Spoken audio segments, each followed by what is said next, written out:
o autoritarismo e a prepotencia no exercicio do poder, o período Aznar é un bo reflexo. Pensen vostedes que se daría unha situación de acumulación de poder político nun único partido, como nunca se deu na historia da democracia, no caso de que o Partido Popular obteña maioría absoluta. Pensen vostedes que esa situación, ademais, significaría que o Partido Popular practicaría o seu programa de masas, de dereita extrema. E reparen vostedes que os escanos que o BNG obteña en Galiza son escanos de menos que vai obter o Partido Popular.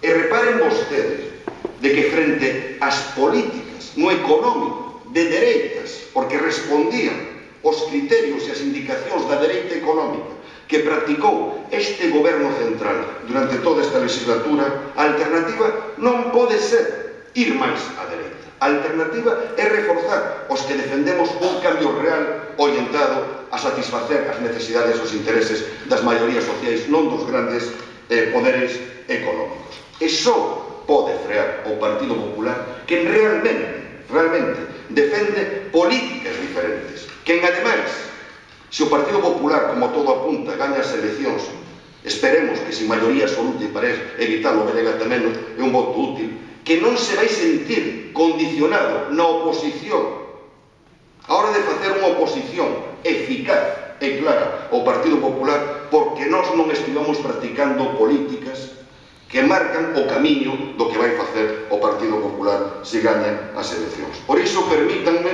que conclúa a miña intervención como se comecei, animándoos a todos vostedes a ir a votar o vindeiro 20 de novembro co corazón e coa razón. E non teñan dúbida de que o BNG ten a Galiza no corazón e na cabeza, pero tamén temos no corazón e na cabeza os ideais de democracia, os ideais de xusticia social, os ideais de traballo.